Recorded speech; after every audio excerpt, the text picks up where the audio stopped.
ইহরাম বাঁধার পরে প্রথম ফরজ হচ্ছে নিয়ত করা। প্রথম ফরজ নিয়ত করা। দ্বিতীয় ফরজ কি? তালবিয়া পড়া। একবার পড়া ফরজ, আর একাধিকবার অর্থাৎ 3 বার পড়ে নিলে ফরজও আদায় হবে, সুন্নত আদায় হবে। তো এইভাবে তালবিয়া পড়ে নেওয়া, তালবিয়া এটা এত রপ্ত থাকবে যে ইহরাম বাঁধার পর থেকে, নিয়ত করার পর থেকে এই যে তালবিয়া চালু হয়ে গেল, তাওয়াফ করার পূর্ব মুহূর্ত পর্যন্ত, তাওয়াফ করার পূর্ব মুহূর্ত পর্যন্ত চলতেই থাকবে এই তালবিয়া। তালবিয়াটা কি? লাব্বাইক আল্লাহুম্মা লাব্বাইক, লাব্বাইক লা শারীকা লাকা লাব্বাইক, ইন্নাল হামদা ওয়ান নি'মাতা লাকা ওয়াল মুলক লা শারীকা লাক। এটাকে বলা হয় তালবিয়া। গত বছরে একজন হাজি এবং উমরা হাজি আমার সঙ্গে মোলাকাত করতে এসেছেন। তো আমি তাকে জিজ্ঞেস করলাম যে সবকিছু ঠিকঠাক হয়েছে তো? বলে আলহামদুলিল্লাহ। আমি বলছি যে ইহরাম বাঁধার পরে যে তালবিয়া পড়া হয়, তালবিয়া পড়া হয়েছে কি? তো সে হাজি সাহেব তালবিয়া কার বলে জানে না। তালবিয়া কার বলে জানে না। বলে সবাই যেটা করেছে আমি তাই করেছি। তো সেই কারণে হজের আমলটাকে খুব সহজ বলে মনে করবেন না। আর সেখানে গিয়ে আল্লাহ পাকের সঙ্গে খেলা করা চলবে না। আল্লাহ রাব্বুল আলামিন সেই কারণে শাওয়াল মাসের প্রথম থেকে আপনাকে টাইম দিয়েছেন, আর এই মাসগুলোকে বলেছেন আশহুরে হজ, হজের মাস। আপনার শুধু প্রশিক্ষণের জন্য। একটা হাজি তিনি হজও করেছেন, উমরাও করেছেন, অথচ তালবিয়া জানবে না, তার হজ কেমন ধরনের হলো? অনেকে বলছে কবুল করার মালিক আল্লাহ, নামাজও তো কবুল করার মালিক আল্লাহ, রোজাও তো কবুল করার মালিক আল্লাহ। আপনি রোজা করতে করতে রোজার মধ্যে ইচ্ছাকৃত কোনো যদি ভুল করেন, আল্লাহ কবুল করে নেবেন? আপনি নামাজ আদায় করতে করতে নামাজের ফরজ যদি ছেড়ে দেন, ওয়াজিব যদি ছেড়ে দেন, সুন্নত যদি ছেড়ে দেন, তো আল্লাহ পাক কবুল করে নেবে? আরে আপনার তো তরিকা এবং পদ্ধতি পরিপূর্ণ করার জন্যই বিশ্ব নবীকে এই পৃথিবীর বুকে আল্লাহ পাক পাঠিয়েছেন। বলুন সুবহানাল্লাহ। প্রথম আমলটা তো আপনাকে পরিপূর্ণ করতে হবে, তারপরে আল্লাহর উপরে ভরসা রাখতে হবে। আরে কবুলিয়াতের ব্যাপারটা তো এত পরে, আপনার আমল পরিপূর্ণ হওয়ার পর তবে কবুলিয়াতের আশা। কিন্তু আপনি যে আমলটা, যে কাজটা, যে ক্রিয়াটা, এটা আল্লাহ পাকের হুকুম মোতাবেক, বিশ্ব নবীর তরিকা মোতাবেক আপনাকে তো বাস্তবায়িত করে দেখাতে হবে, তারপরে তো আল্লাহর উপরে ভরসা। তো এইরকম যেন ভুল হাজিদের না হয় ভাই, সেই কারণে বারংবার বলে দিচ্ছি যে এই তালবিয়ার বাক্যগুলো সর্বদা অত্যন্ত জিহ্বার মধ্যে রপ্ত করা, আল্লাহ জিকিরের মতো রপ্ত করা। তার কারণ কি? ইহরাম বাঁধার পর থেকে নিয়ে আর তাওয়াফ করা পর্যন্ত অনেক লং টাইম। এই লং টাইমটা তো আপনাকে এই জিকির জপতে হবে। হে পরওয়ারদিগার, তোমার দরবারে যাচ্ছি, তোমার দরবারে হাজির, এ তো বারবার বলতে হবে আল্লাহ পাককে। ইনশাআল্লাহ আমরা আমল করব ইনশাআল্লাহ। আলহামদুলিল্লাহ, আলহামদুলিল্লাহিল্লাযী নাযালাল ফুরকানা আলা আবদিহি লিয়াকুনা লিল আলামিনা নাযীরা ওয়া দাঈয়ান ইলাল্লাহি বিইযনিহি ওয়া সিরাজাম মুনীরা। والصلاة والسلام على شمس الهداية واليقين وسلم تسليما كثيرا كثيرا. أما بعد، أعوذ بالله من الشيطان الرجيم. بسم الله الرحمن الرحيم. إن الصفا والمروة من شعائر الله فمن حج البيت أو اعتمر فلا جناح عليه أن يطوف بهما ومن تطوع خيرا فإن الله شاكر عليم. صدق الله العظيم. উপস্থিত সমবেত সম্মানীয় মুসল্লি ভাইগণ, আল্লাহ রাব্বুল আলামিন আমাদের উপরে দয়া করে, করুণা করে তার অসংখ্য বান্দাদের মধ্য থেকে বেছে নিয়ে আজ শাওয়াল মাসের চতুর্থ জুমাতে জুমার নামাজ প্রতিষ্ঠা করার জন্য, তার পূর্বে খুতবা শোনার জন্য এবং তার পূর্বে পবিত্র কোরআনে কারীম থেকে, হাদিস পাক থেকে মূল্যবান কিছু কথা শোনার জন্য আমাদেরকে সমবেত করেছেন, তৌফিক দান করেছেন। সবাই শুকরিয়া হিসেবে বলি আলহামদুলিল্লাহ। গত জুমাতে আলোচনা ছিল হজ এবং উমরা। আল্লাহ পাকের দরবারে এই দুটো আমল কত মাহবুব, কত গুরুত্বপূর্ণ। যেহেতু হাজিগণ সর্বপ্রথম যারা আজামি অর্থাৎ মক্কার বাইরে থেকে যারা হজ করতে যাবেন তাদেরকে বলা হয় আজামি। তো এই আজামিরা যারা হজের জন্য অগ্রসর হবেন, হজের সফরে যাবেন, তাদের প্রথম কাজ হবে, প্রথম আমল হবে উমরার আমল। যার কারণে আজকেকার জুমায় উমরার পুরো তরতিব একেবারে শুরু থেকে শেষ পর্যন্ত সংক্ষেপে আলোচনা হবে ইনশাআল্লাহ, যাতে হাজিদের জন্য, যাদের আল্লাহ পাক এবছর এই সফরে মুবারকে যাওয়ার তৌফিক দান করেছেন, তারা অগ্রিম তার প্রস্তুতি নেবেন এবং সেই সম্পর্কে প্রশিক্ষণ নেবেন, তালিম নেবেন, শিক্ষা নেবেন। তো সর্বপ্রথম যেহেতু উমরার আমল শুরু হবে হাজিদের, যারা আজামি হাজি, আর এই উমরার আমলকে আল্লাহ পাক আজামিদের জন্য সুযোগ দান করেছেন বলি তারা উমরাও করতে পারছে এবং হজও করতে পারছে। এই দুটো আমল এক সফরের মধ্যে আদায় করার সুযোগ আল্লাহ পাক দান করেছেন বলি হজের শেষে এদেরকে দিতে হয় দামে শুকরিয়া অর্থাৎ কোরবানি। বলুন সুবহানাল্লাহ। যে সমস্ত হাজিদেরকে আল্লাহ একই সফরের মধ্যে দুটো আমলের তৌফিক দান করেছেন, ভালো করে শুনে নিন। এই সফরের মধ্যে যাদেরকে আল্লাহ পাক দুটো আমলের তৌফিক দান করেছেন তাদের মধ্যে একটা হচ্ছে হজ্জে তামাত্তু। তামাত্তু হাজিগণ, তারা উমরা আদায় করার পরে হালাল হয়ে যাবে, তারপরে 20 খানের যে সময় থাকবে আজাদি ভাবে সবকিছু করতে পারবে। আবার 8 তারিখে তাদেরকে হজের জন্য পৃথক ইহরাম বাঁধতে হবে। তো একই সফরে এই দুটো সুযোগ দেওয়ার কারণে তাদের উপরে ওয়াজিব হচ্ছে দামে শুকরিয়া অর্থাৎ কোরবানি। ঠিক তদ্রূপ ভাবে হজ্জে কিরান। হজ্জে কিরান বলতে কি? একই ইহরামে দুটো আমল করা, যেটা বিশ্ব নবী করে দেখিয়ে দিয়েছেন। বলুন সুবহানাল্লাহ। বিশ্ব নবী রাহমাতুল্লিল আলামিন সাল্লাল্লাহু আলাইহি ওয়াসাল্লাম যুলহুলাইফা থেকে ইহরাম বেঁধেছিলেন, আর একটা ইহরামই সর্বপ্রথম তিনি গিয়ে উমরা আদায় করেছেন।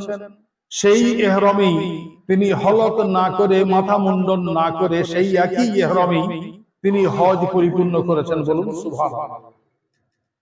তো একটা ইহরামের দ্বারাই এই দুটো আমলের তৌফিক আল্লাহ পাক দান করেছেন।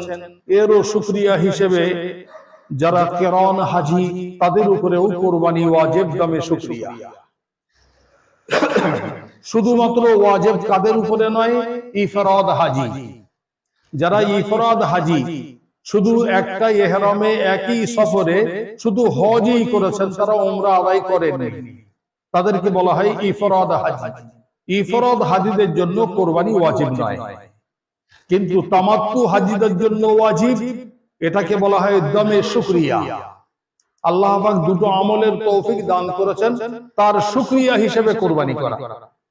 ঠিক কিরান হাজি একটা ইহরামে দুটো আমল করতে পেরেছেন, তাদের উপরেও দামে শুকরিয়া ওয়াজিব অর্থাৎ কোরবানি ওয়াজিব। যাই হোক, এটা হজের মসলার সঙ্গে সংযুক্ত, তবুও আগামী জুমা ইনশাআল্লাহ হজের ফরজিয়াত ওয়াজিব, সেই সাথে সাথে হজের 5 দিন, এই সম্পর্কে আলোচনা হবে।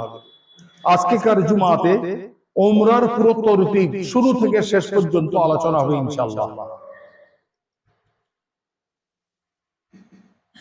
যিনি এই সফরে যাবেন তার সর্বপ্রথম উমরা আদায় করতে হবে। উমরা আদায় করার পূর্বে কি কি করণীয়? উমরা আদায় করার পূর্বে কয়েকটা বিষয় অবগতি অত্যন্ত জরুরি। 1 নম্বর, ওমরা আদায় করার পূর্বে সুন্দরভাবে হাজামত করে নেওয়া, অত্যন্ত সুন্দরভাবে গোসল করা, এবং সেই সাথে সাথে ইহরামের কাপড় পরে নেওয়া। ইহরামের কাপড় পরে নেওয়ার পরে দেখতে হবে যে আমরা যে বিমানে যাব, যে হাওয়াই জাহাজে আমরা যাব, সফর করব, সেই হাওয়াই জাহাজের গতি কত দূর পর্যন্ত এটা প্রথম জেনে নিতে হবে। তার কারণ যিনি ওমরা করবেন, ওমরা করার পূর্বে যেমন ইহরামের কাপড় পরা জরুরি, হাজামত করা জরুরি, সেই সাথে সাথে এটাও জানা জরুরি যে আমার মিকত কোনটা। তার কারণ মিকত থেকে ইহরামের পুরো নিয়ত করে ইহরামের কাপড় পরে পরিপূর্ণ ওমরা হাজি যিনি ওমরা করবেন তিনি পরিপূর্ণ ইহরামের আহকাম শুরু হয়ে যাবে মিকতের পর থেকে। সেই কারণে মিকতটাও জেনে নেওয়া দরকার, সেইভাবে ইহরাম বাঁধা। আমরা যারা ভারত থেকে ইন্ডিয়া থেকে যাব, আমাদের কয়েকটা রকমের সফর আছে। একটা হচ্ছে হাজিগণ সরকারিভাবে যারা যাচ্ছেন, তাদের হয়তো সম্ভবত কলকাতা থেকে সরাসরি মদিনা শরীফে যাওয়ার সফর হবে। যদি মদিনা শরীফে যাওয়ার সফর হয় তাহলে ইহরাম বাঁধার কোনো প্রয়োজন নেই, ইহরাম বাঁধার কোনো প্রয়োজন নেই, ইহরামের প্রস্তুতি নেওয়ারও প্রয়োজন নেই। মদিনা শরীফে গিয়ে সেখান থেকে যখন মক্কায় যাওয়া হবে, তার পূর্বে জুলহুলাইফা থেকে তাদেরকে ইহরাম বাঁধতে হবে। জুলহুলাইফা থেকে তাদেরকে ইহরাম বাঁধতে হবে, এবং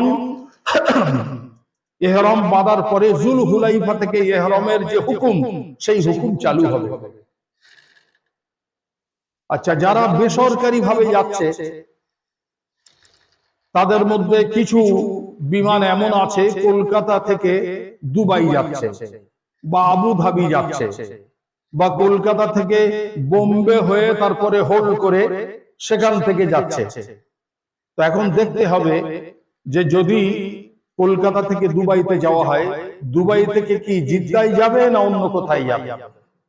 যদি জিদ্দায় যায় তাহলে দুবাই থেকে ইহরাম বেঁধে নিতে হবে, দুবাই থেকে ইহরাম বেঁধে নিতে হবে যদি জিদ্দায় যায় সেই বিমান। আর যদি জিদ্দায় না গিয়ে মদিনা শরীফে যায়, মদিনা শরীফের যা হুকুম আপনারা এখনই শুনলেন, জুলহুলাইফা থেকে ইহরাম বাঁধতে হবে। যদি দুবাই থেকে তায়েফে যায় তো ইহরাম বাঁধার কোনো প্রয়োজন নেই, ইহরাম বাঁধার কোনো প্রয়োজন নেই। তায়েফ এয়ারপোর্টে যাওয়ার পরে সেখান থেকে সবচেয়ে বড় মিকত আছে করনুল মানাজিল, আস-সাইরুল কাবীর। হাদিস পাকের মধ্যে এসেছে বিশ্বনবী সাল্লাল্লাহু আলাইহি ওয়াসাল্লাম তিনি আখ্যা দিয়েছেন করনুল মানাজিলের যে মিকত তাকে সাইরুল কবির বলে। অর্থাৎ যত মিকত আছে হারাম শরীফের এরিয়ার চারিদিকে, যত মিকত আছে সমস্ত মিকতের মধ্যে সবচেয়ে বড় মিকত, সবচেয়ে ফজিলতপূর্ণ মিকত হচ্ছে করনুল মানাজিল। তো যারা তায়েফে যাবেন, দুবাই থেকে হোক কলকাতা থেকে হোক, তায়েফে যাওয়ার পরে সেখানে তাদের সুযোগ আছে, সেখান থেকেই গোসল করে ইহরামের কাপড় পরে করনুল মানাজিল থেকে ইহরাম বেঁধে ইহরামের আহকাম শুরু হয়ে যাবে। যে হাওয়াই জাহাজগুলো রিয়াদে যাবে, রিয়াদে যাওয়ার পরে তাদেরকে ইহরাম বাঁধার প্রয়োজন নেই। রিয়াদ থেকে আসার সময় তাদেরও মিকত পড়বে করনুল মানাজিল, তাদেরও মিকত পড়বে করনুল মানাজিল। সেই মিকত থেকে ইহরাম বেঁধে তারা আসবে।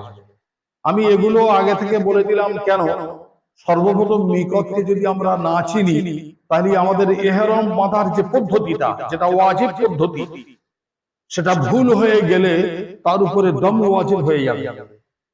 সেই কারণে মিকত চেনা অত্যন্ত জরুরি। কোন ব্যক্তি দুবাইতে গিয়ে জিদ্দাগামী বিমানে উঠেছে অথচ ইহরাম বাঁধেনি, জিদ্দায় পৌঁছে গিয়েছে, অথচ এখনো পর্যন্ত ওমরার ইহরাম বাঁধেননি, তিনি কি করবেন এই পরিস্থিতিতে? তাকে তো ইহরাম জিদ্দায় গিয়ে বাঁধতে হবে।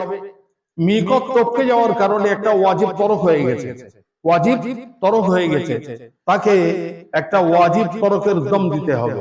দম না দিলে তার উমরা পরিপূর্ণ হবে না, হজও পরিপূর্ণ হবে না। এই কারণেই মিকত জানাটা অত্যন্ত জরুরি। আমাদের ভারতবাসীর মিকত হচ্ছে ইয়ালামলাম। ইয়ালামলাম একটি পাহাড়, আরব সাগরের উপরে অত্যন্ত উঁচুতে একটি পাহাড়। সেই পাহাড় থেকে হারাম শরীফের এরিয়া হচ্ছে ৭৩ কিলোমিটার। সেই ইয়ালামলাম থেকে হুদুদে হারাম শুরু, মানে মিকত মানে সেখান থেকেই হুদুদে হারাম শুরু। এটা হারামের এরিয়া। হারামে প্রবেশ করতে গেলে আপনি বিনা ইহরামে মিকত টপকাতে পারেন না, এটা চরম পর্যায়ের অপরাধ। যদি কোনো ব্যক্তি হারামে প্রবেশ করতে গিয়ে ইহরাম বাঁধেননি, মিকত টপকে চলে গিয়েছেন, তাকে এই অপরাধের জন্য দম দিতে হবে। যদি দম না দেয় তাহলে তার উমরা হজ আনকমপ্লিট, পরিপূর্ণ হলো না। এই কারণে মিকত জানা অত্যন্ত জরুরি। যাই হোক, সংক্ষেপে আমরা মিকত সম্পর্কে অবগত হলাম। মিকতের থেকে বা মিকতের পূর্ব থেকে ইহরামের কাপড় পরিধান করার পরে 2 রাকাত সালাতুল ইহরামের নামাজ পড়া। সালাতুল ইহরামের নামাজ পড়ার পর এই যে নামাজটা, এটা নফল নামাজ। যদি সুযোগ হয় পড়বেন, যদি সুযোগ না হয় না পড়লে কোনো গুনাহ নেই, কোনো ক্ষতিও নেই। তো সালাতুল ইহরামের নামাজ পড়ার পরে তারপরে আপনি কি করবেন? নিয়ত করবেন। নিয়ত কি করবেন? আল্লাহুম্মা ইন্নী উরিদুল উমরাতা ফায়াসসির হালি ওয়া তাকাব্বালহা মিন্নী ইন্নাকা আনতাস সামিউল আলিম। হে পরওয়ারদিগার, আমি উমরার নিয়ত করছি, সংকল্প করছি, তুমি এই আমল আমার জন্য সহজ করে দাও এবং টুটাফাটা ভুল ভ্রান্তি যা হয়ে যায় যাক, আমার পক্ষ থেকে তুমি কবুল করে নাও। এই নিয়ত করা হলো। নিয়ত করার পরের আমল হচ্ছে, তাকে পুরুষ ব্যক্তি যদি হয়, জোরে উচ্চ স্বরে তাকে 3 বার তালবিয়া পড়তে হবে। এই 3 বারের মধ্যে একবার তালবিয়া পড়া ফরজ। তাহলে ইহরাম বাঁধার পরে প্রথম ফরজ হচ্ছে নিয়ত করা। প্রথম ফরজ নিয়ত করা। দ্বিতীয় ফরজ কি? তালবিয়া পড়া। একবার পড়া ফরজ, আর একাধিকবার অর্থাৎ 3 বার পড়ে নিলে ফরজও আদায় হবে, সুন্নত আদায় হবে। তো এইভাবে তালবিয়া পড়ে নেওয়া, তালবিয়া এটা এত রপ্ত থাকবে যে ইহরাম বাঁধার পর থেকে, নিয়ত করার পর থেকে এই যে তালবিয়া চালু হয়ে গেল, তাওয়াফ করার পূর্ব মুহূর্ত পর্যন্ত, তাওয়াফ করার পূর্ব মুহূর্ত পর্যন্ত চলতেই থাকবে এই তালবিয়া। তালবিয়াটা কি? লব্বাইক আল্লাহুম্মা লব্বাইক, লব্বাইক লা শারীকা লাকা লব্বাইক, ইন্নাল হামদা ওয়ান নি'মাতা লাকা ওয়াল মুলক লা শারীকা লাক। এটাকে বলা হয় তালবিয়া। গত বছরে একজন হাজি এবং উমরা হাজি আমার সঙ্গে মোলাকাত করতে এসেছেন। তো আমি তাকে জিজ্ঞেস করলাম যে সবকিছু ঠিকঠাক হয়েছে তো? বলে আলহামদুলিল্লাহ। আমি বলছি যে ইহরাম বাঁধার পরে যে তালবিয়া পড়া হয়, তালবিয়া পড়া হয়েছে কি? তো সে হাজি সাহেব তালবিয়া কার বলে জানে না। তালবিয়া কার বলে জানে না। বলে সবাই যেটা করেছে আমি তাই করেছি। তো সেই কারণে হজের আমলটাকে খুব সহজ বলে মনে করবেন না। আর সেখানে গিয়ে আল্লাহ পাকের সঙ্গে খেলা করা চলবে না। আল্লাহ রাব্বুল আলামিন সেই কারণে শাওয়াল মাসের প্রথম থেকে আপনাকে টাইম দিয়েছেন, আর এই মাসগুলোকে বলেছেন আশহুরে হজ, হজের মাস। আপনার শুধু প্রশিক্ষণের জন্য। একটা হাজি তিনি হজও করেছেন, উমরাও করেছেন, অথচ তালবিয়া জানবে না, তার হজ কেমন ধরনের হলো? অনেকে বলছে কবুল করার মালিক আল্লাহ, নামাজও তো কবুল করার মালিক আল্লাহ, রোজাও তো কবুল করার মালিক আল্লাহ। আপনি রোজা করতে করতে রোজার মধ্যে ইচ্ছাকৃত কোনো যদি ভুল করেন, আল্লাহ কবুল করে নেবেন? আপনি নামাজ আদায় করতে করতে নামাজের ফরজ যদি ছেড়ে দেন, ওয়াজিব যদি ছেড়ে দেন, সুন্নত যদি ছেড়ে দেন, তো আল্লাহ পাক কবুল করে নেবে? আরে আপনার তো তরিকা এবং পদ্ধতি পরিপূর্ণ করার জন্যই বিশ্ব নবীকে এই পৃথিবীর বুকে আল্লাহ পাক পাঠিয়েছেন, বলুন সুবহানাল্লাহ। প্রথম আমলটা তো আপনাকে পরিপূর্ণ করতে হবে, তারপরে আল্লাহর উপরে ভরসা রাখতে হবে। আরে কবুলিয়াতের ব্যাপারটা তো এত পরে, আপনার আমল পরিপূর্ণ হওয়ার পর তবে কবুলিয়াতের আশা। কিন্তু আপনি যে আমলটা, যে কাজটা, যে ক্রিয়াটা, এটা আল্লাহ পাকের হুকুম মোতাবেক, বিশ্ব নবীর তরিকা মোতাবেক আপনাকে তো বাস্তবায়িত করে দেখাতে হবে, তারপরে তো আল্লাহর উপরে ভরসা। তো এইরকম যেন ভুল হাজিদের না হয় ভাই, সেই কারণে বারংবার বলে দিচ্ছি যে এই তালবিয়ার বাক্যগুলো সর্বদা অত্যন্ত মানে জিহ্বার মধ্যে রপ্ত করা, আল্লাহ জিকিরের মতো রপ্ত করা। তার কারণ কি, ইহরাম বাঁধার পর থেকে নিয়ে আর তাওয়াফ করা পর্যন্ত অনেক লং টাইম। এই লং টাইমটা তো আপনাকে এই জিকির জপতে হবে। হে পরওয়ারদিগার, তোমার দরবারে যাচ্ছি, তোমার দরবারে হাজির, এ তো বারবার বলতে হবে আল্লাহ পাককে। ইনশাআল্লাহ আমরা আমল করব ইনশাআল্লাহ। তারপরে কি করতে হবে, তালবিয়া পড়ার পরে ইহরামের যে আহকাম বলতে কি, মানে কোনো ফুজুল কথা বলা যাবে না, কোনো ফুজুল কথা বলা যাবে না, মুখ দিয়ে কোনো ফাহশ কথা, আজে বাজে কোনো কথা, রাগের মাথায় আমরা যে সমস্ত বলে ফেলি, এই সমস্ত কথা বলা যাবে না, এগুলো বলা হারাম, নিষিদ্ধ। ঠিক তদ্রূপ ভাবে কোন ইয়ারকি ফাজলামু চালাকি করা যাবে না। আপনি ইহরাম বেঁধেছেন মানে কি জানেন, আল্লাহু আকবার বলে ইমামের পিছনে তাকবীরে তাহরিমা বেঁধেছেন, আর কোন ধরনের কথাবার্তা চলবে, আর কোন ধরনের চালাকি চলবে, ফুজুল কথা চলবে, কোনো কিছু চলবে না। ইহরাম বাঁধা আর নামাজে তাকবীরে তাহরিমা বাঁধা একই। তো সেই কারণে ইহরাম বাঁধার পরে আপনাকে কি করতে হবে, সর্বদা আল্লাহ জিকিরের মধ্যে থাকতে হবে, আর এই তালবিয়া পড়ে যেতে হবে। কোনো আজে বাজে কথা বলা যাবে না, খুশবু ব্যবহার করা যাবে না, কোন হিংস্র জন্তু যদি কামড় দেয় বা কামড়াতে আসে তাকে দফা করা যাবে, তাকে মারা যাবে, কিন্তু যে সমস্ত জন্তুর দ্বারাই কোনো ক্ষতি হওয়ার আশঙ্কা নেই সেগুলো তাড়িয়ে দেওয়া, তাকে না মারা।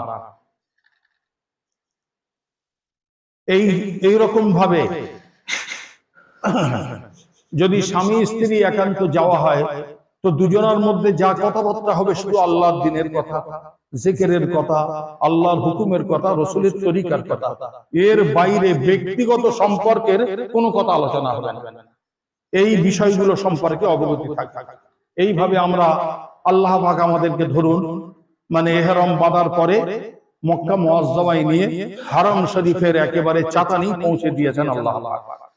সেখানে যাওয়ার পরে প্রথম আমল কি, প্রথম আমল সর্বপ্রথম আপনি হারাম শরীফে ঢোকবার পূর্বে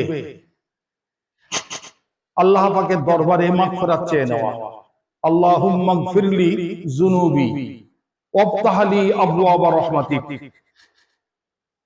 মাপ চেয়ে নিয়ে আল্লাহ পাকের রহমতের করুণা আল্লাহ পাকের কাছ থেকে চেয়ে নিয়ে সর্বপ্রথম প্রবেশ করা। বিশ্ব নবী রাহমাতুল লিল আলামিন সাল্লাল্লাহু আলাইহি ওয়াসাল্লামের একটা সুন্নতের মধ্যে মহান একটি সুন্নত হচ্ছে দুখুলুল মসজিদ।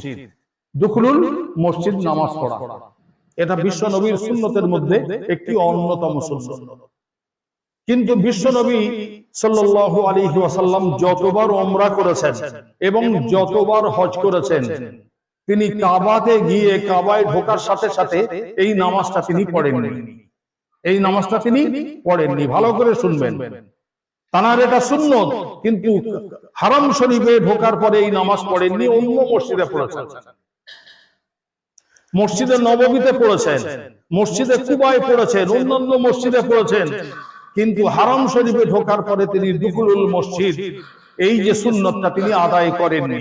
তানার উমরার সফরেও নেই, তানার হজ সফরেও নেই। কেন? হারাম শরীফে যাওয়ার পরে সবচেয়ে শ্রেষ্ঠ আমল হলো তাওয়াফ করা। সবচেয়ে শ্রেষ্ঠ আমল হলো তাওয়াফ করা। আপনি দুখুলুল মসজিদ যদি হারাম শরীফে নাও পড়েন, অন্য মসজিদে পড়লে এই সুন্নতটা আদায় হবে।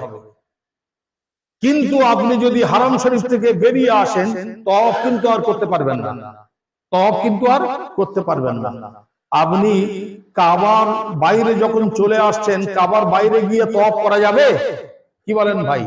তওয়াফ করতে গেলে তো কাবা সামনে থাকা চাই, তার চারিদিকে হবে চক্কর।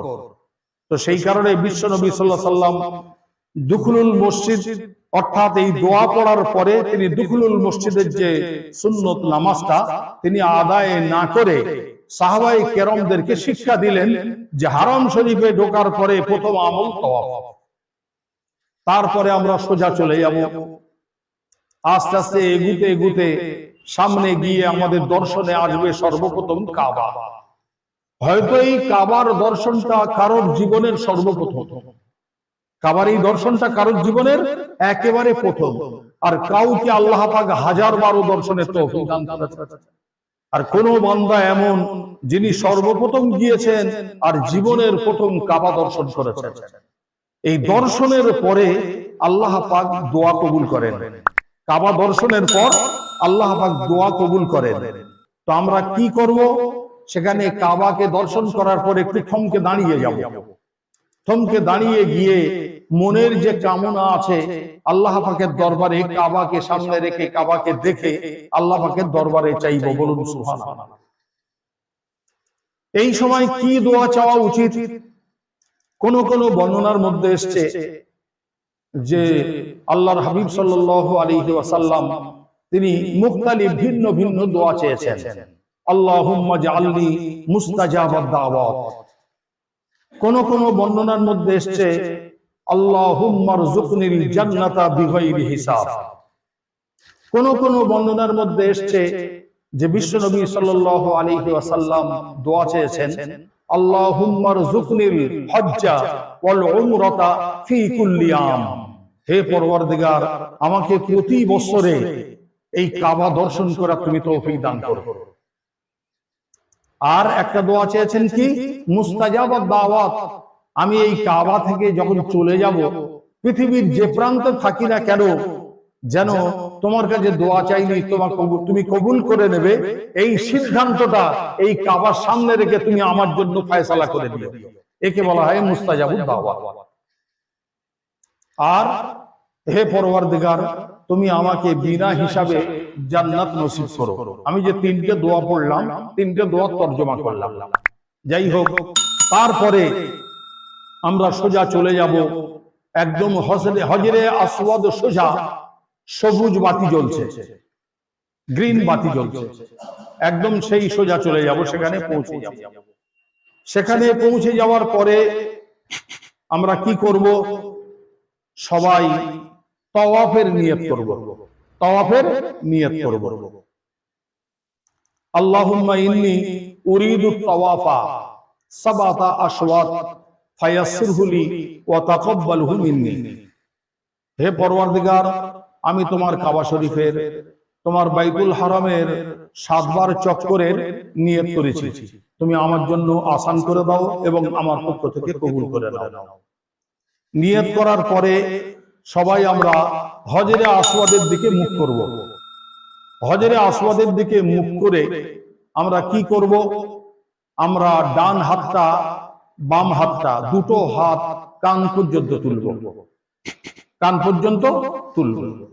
কান পর্যন্ত তোলার পরে সর্বপ্রথমবারে কান পর্যন্ত তোলা। তারপরের বার থেকে যে আরো 6টা চক্কর হবে, প্রত্যেকবারে যে ইস্তিলাম করতে হবে, হাত তুলতে হবে, এটা কাঁধ পর্যন্ত তোলা বা সিনা পর্যন্ত তোলা। সামান্য তুললেই হয়ে যাবে। প্রথমবারটা কান পর্যন্ত তুলতে হবে, যেমন নামাজে আমরা তাকবীরে তাহরিমা মারি। এই ডান দিকে হজরে আসওয়াদ যে আসে সেই দিকে মুখ করে আল্লাহ পাকের দরবারে দোয়া চাইতে হবে। কি দোয়া? বিসমিল্লাহি আল্লাহু আকবার ওয়ালিল্লাহিল হামদু ওয়াসসালাতু ওয়াসসালামু আলা রাসূলিল্লাহ। এই কান পর্যন্ত হাত তোলার পর হাত দুটো নামিয়ে নিয়ে হাতটা চুমো দেওয়া, হাতটা চুমো দেওয়া এরকম ভাবে, এটাকে বলা হয় ইস্তিলাম। তো এই ইস্তিলামের পর আমরা সবাই কি করব? হজরে আসওয়াদ থেকে মুখটা ঘুরিয়ে নেব। ঘুরিয়ে নেওয়ার পরে পুরো ডান দিক দিয়ে স্টার্ট করব, শুরু করব সুবহানাল্লাহি আলহামদুলিল্লাহি ওয়া লা ইলাহা ইল্লাল্লাহু আল্লাহু আকবার বলতে বলতে এই কলেমা পড়তে পড়তে আমরা তাওয়াফ শুরু করে দেব। এই তাওয়াফটা এইরকম ভাবে চলতে থাকবে। আমরা প্রত্যেকটা কাবার যে রুকুন আছে, একটা রুকুনে আছে হজরে আসওয়াদ, সেটা যখন টপকে আমরা চলে যাচ্ছি, দ্বিতীয় রুকুনের নাম হচ্ছে রুকনে ইরাকি, তৃতীয় রুকুনের নাম হচ্ছে রুকনে শামি, চতুর্থ রুকুনের নাম হচ্ছে রুকনে ইয়ামানি। এই রুকনে ইয়ামানি পর্যন্ত এই কলেমা পড়তে পড়তে গিয়ে ওই জায়গা থেকে আর হজরে আসওয়াদ পর্যন্ত, যেখান থেকে স্টার্ট হয়েছে ওই পর্যন্ত যে আসবো, এই যে ব্যবধানটায় আমরা কি পড়বো? রব্বানা আতিনা ফিদ দুনিয়া হাসানা ওয়া ফিল আখিরাতি হাসানাতাও ওয়া কিনা আযাবান নার ওয়া আদখিলনাল জান্নাতা মা'আল আবরার ইয়া আজিজু ইয়া গফফার ইয়া রাব্বাল আলামিন। এইটা পড়তে পড়তে হজরে আসওয়াদ পর্যন্ত আসবো। যেই এসে পৌঁছে যাব, একটা চক্কর পূরণ হলো। আজ এই পর্যন্ত। ইনশাআল্লাহ আগামী জুমাতে হজের সম্পর্কেও আলোচনা হবে, আর যেটুকু উমরার বাকি আছে এ সম্পর্কেও আলোচনা হবে ইনশাআল্লাহ। আল্লাহ রাব্বুল আলামিন আমাদের সবাইকে যতটুকু বলিয়েছেন শুনিয়েছেন তার উপরে আমল করা তৌফিক